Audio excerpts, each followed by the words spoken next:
Because I think as designers, we have to understand something like this, that we have to watch and understand human social behaviors that are changing, trends of how the world is changing.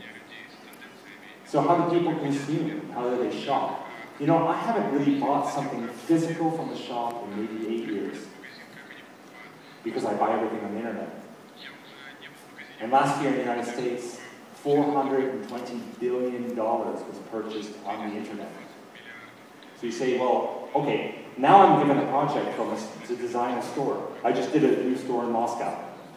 And I have to think about the kind of shop I'm going to do, because I have to kind of embrace or engage this idea that if I'm going to get people to the store, they have to come for a reason. If I design a restaurant or a hotel or any public space, I have to really think about how I engage the human experience. Which means I can't really repeat myself anymore. And I can't really repeat history anymore. Because the world's changing so much. So really you could argue that the old paradigms, traditions, many rituals are disappearing. But at the same time, as they disappear, we form new traditions. We form new rituals. And the world starts to change. Now, the reason I'm talking about all these things is because they inspire me. And they inspire my work, and they inspire how or what I can do to really shape the human experience. And one of the greatest things that inspires me is technology. And I've always really, in a sense, from going back in the late 70s when I studied software, computing technologies, I was fascinated with this idea of the digital age and what the world is going to become digitally. Now, in the digital age that we're all experiencing, something kind of fascinating with it.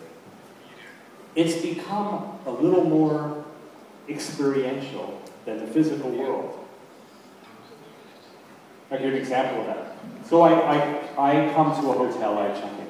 I come into the lobby, and there's a time when I would look at the physical space and I would critique it, and I would examine it, and I would know it all, and I know what the materials are, and I wonder, you know, I'm looking at it from a kind of spatial point of view and an aesthetic point of view. Today, the minute I walk into a hotel, I gotta make sure that I have wireless. In other words, my mind has shifted. My mind has shifted that I'm in a place, but yet I am also in the virtual world at the same time. That, in other words, my digital experiences are starting to take over my physical experiences. Now, in the United States, 10 years ago, the top 10 Christmas gifts in the New York Times, 9 of them were physical. So people gave things to each other for a gift. Last year, 9 of them were immaterial. Think about this. In just 10 years, we left the physical world and we went to the virtual world. So people are giving music, e-books, software, DVDs, blah, blah, blah, blah, blah. So none of it's actually physical, or a moment, or whether it's for 20 years or 30 years. So something physical in your world, whether it's a space, whether it's a home, a house, a piece of architecture, whether it's your laptop, whether it's your Galaxy Pad, regardless of what these products are in your life, they have to elevate human experience. And that's in a say you could argue, the demand in a way from us as consumers. Why? Because we, in a way, as consumers, and I think about this every day, have become the most powerful entity in the world. There was a time when you could never really make a shoe that's completely robotic, injected with 3 different polymers, probably the most comfortable. Is that high heel shoe I did? Honestly, one of the most comfortable high heel shoes in the world.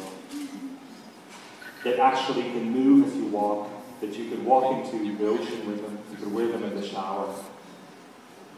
These kind of technologies and the kind of materials and the things that we can do today are so beyond what we could do 10 or 20 years ago. Let alone that we can make democratic products. So what I was saying earlier about design, is that if design actually makes all those inexpensive goods better, more experiential, higher pleasure, all these sorts of things, in a way you could call that democratic design. And I'm a believer in a way that our new art, let's say, our real art today is democratic art, which is design. Because why? Because it can touch each and every one of our lives. We don't have to visit a museum to experience it. It's in our hand, it's in our pocket, it's in our home, it's in our office. And that's the kind of power, in a way, that design has. Now, years ago, I used the term designocracy, which is really democratic design. Now, even today, even though I told a story about how difficult it is to work with very large companies, today I still design a lot of luxury goods. And I design a lot of products that are in small production, I design things that are very expensive. And you know, most of the time, I don't want them to be expensive, I don't want them to be small production. But still, until today, many of the companies that produce really mass-produced goods, really high volume, still don't really embrace design. They're starting to, but they still don't quite do it. Because the larger the company, a lot of times, the more they believe that the consumer is not ready for the product. But think about it. I always think about this. If I can put 160 gigabytes of video and music in my pocket, I'm ready for anything. Your creativity. So not are we being empowered with the tools, we've been empowered with the audience. And that in itself goes back to when I was talking about being a child. That's like handing every child a crayon and saying, you're an individual, your fingerprint is different than everybody else's, you're capable of something that's completely different from everybody else. Here you go. That's the empowerment we have today.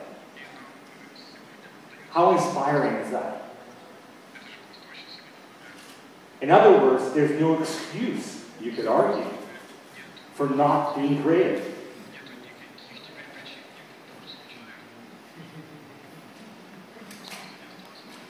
There's no excuse for not trying to find your voice.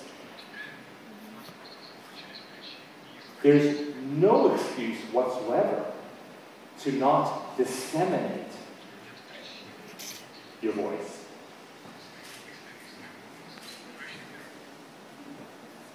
So, what a world. Now with that, as we evolve, our social and human behaviors have evolved.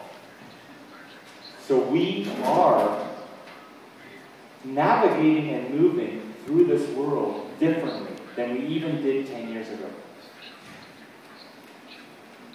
Good example of that is just the things we carry with us, we didn't carry them 10 years ago. 30 years ago, the most expensive thing you had on your body, if you had something expensive, was a piece of jewelry. Today you walk around with this stuff. We all have this stuff. So,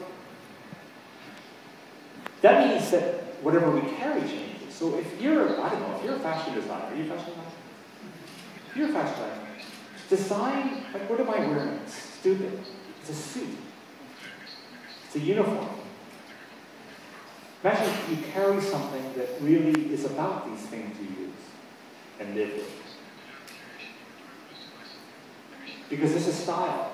Most of the world we walk through is just style. It's like if you're an interior designer and you design a hotel room. You look at the room and you plan. And you put the bed, and you say, oh, okay, well, I need a chair for the chair. Oh, I need a lamp. Just one lamp beside the chair. Oh, is the room big enough for a desk? We can put a desk. And then you choose the different, oh, you go, oh, I like that. Oh, that shape of that desk is nicer than that one. That's styling. When I lie in a hotel room, I look at the ceiling. I go, my God, the ceiling's ugly. I've been in 2 hotels of maybe 3,000 I've stayed in where someone cared about the ceiling. One was the John Nouvel Hotel, where you put photographs from